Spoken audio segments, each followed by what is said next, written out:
या बातमीपत्राचे प्रायोजक आहेत विल्बर्ट प्रॉपर्टीज, घर प्रत्येकाचं नातं विश्वासाचं।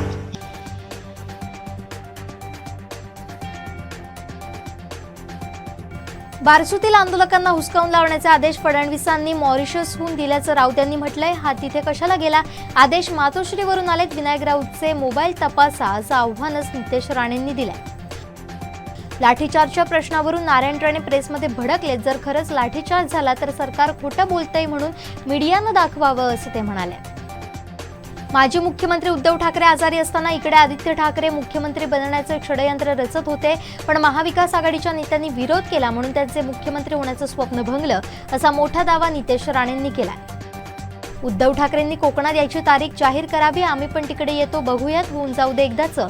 कोकणातून पळून जावं लागेल, चालायची ताकद नसलेल्यांनी पळायचा विचार करू नये असा टोला केंद्रीय मंत्री नारायण राणेंनी लगावलाय।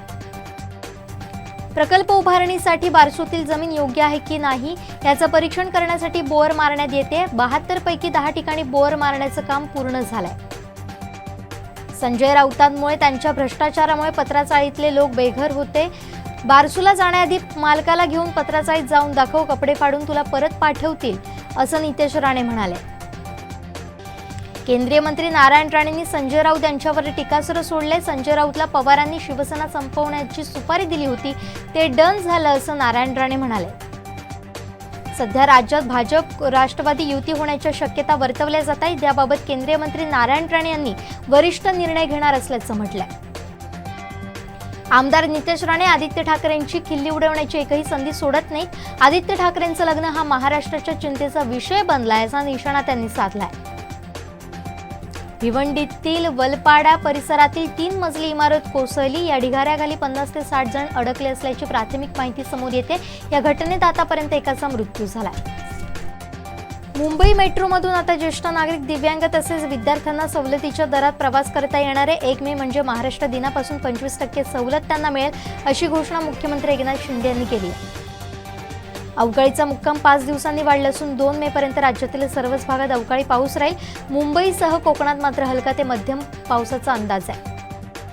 नाशिकमध्ये सरकारी कामात अडथळा केल्याप्रकरणी बच्चू कडू यांना 1 वर्षाची शिक्षा सुनावली होती। या प्रकरणासंबंधित न्यायालयानं बच्चू कडू यांना दिलासा देत 1 वर्षाच्या शिक्षेला स्थगिती दिली आहे। उल्लेखनीय कामगिरी बजावलेल्या सिंधुदुर्गातील 12 जणांना पोलीस महासंचालक पदक जाहीर झाले। त्यापैकी काही जणांचा कोकण परिक्षेत्राचे विशेष पोलीस महानिरीक्षक प्रवीण पवार यांच्या हस्ते सत्कार करण्यात आला। कोकण रेल्वेची प्रवासी युवतीवर अत्याचार केल्याप्रकरणी अटकेत असलेला संशयित आरोपी अरुण छोटूराम तेवतिया याला गुरुवारी येथील न्यायालयानं न्यायालयीन कोठडी सुनावली। कणकवली शहरात उड्डाणपुलाखाली दुपारनंतर स्टॉल हटाव मोहीम सुरू करण्यात आली होती, मात्र कलमठ सरपंच संदीप मिस्त्री यांनी मोहिमेला आक्षेप घेतला, त्यानंतर ही कारवाई थांबली।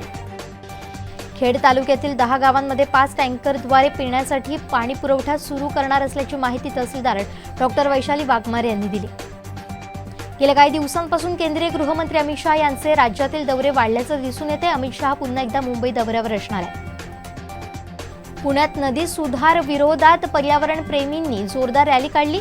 रॅली नदीपात्रात आल्यानंतर पर्यावरण प्रेमींनी नदीपात्रातील झाडांना मिठी मारून चिपको आंदोलन केलं। IPL मधील राजस्थान चेन्नई क्रिकेट सामन्याची बेटिंग घेणाऱ्या छत्तीसगडमधील 14 जणांना गोवा पोलिसांच्या क्राईम ब्रांच विभागाच्या पथकानं परभणीतून अटक केली आहे।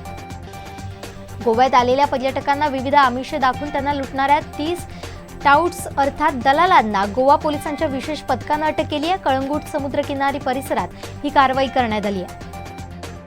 ठाकरेंनी हिरेंवर दाखवलेला विश्वास सार्थ ठरवत मालेगाव बाजार समिती निवडणुकीत दादा भुसेंच्या नेतृत्वाखाली असलेल्या पॅनलला धूळ चालली आहे। यावेळी अद्वय हिरेंनी दादा भुसेंच्या गेल्या 15 वर्षांपासून असलेल्या सत्तेला सुरुंग लावला।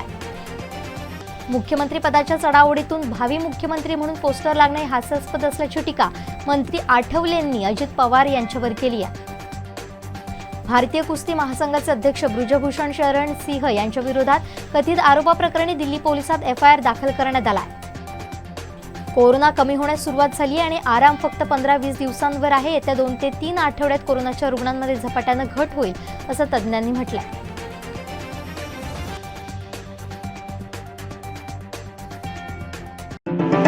या बातमीपत्राचे प्रायोजक होते विल्बर्ट प्रॉपर्टीज, घर प्रत्येकाचं नातं विश्वासाचं। आमचे दिवसभरातले सर्व अपडेट्स, ताज्या घडामोडी आणि थेट लाईव्ह पाहण्यासाठी सबस्क्राईब करा, लाईक करा कोकणचं नंबर 1 महा चॅनल कोकण 7 लाईव्हचं YouTube चॅनल.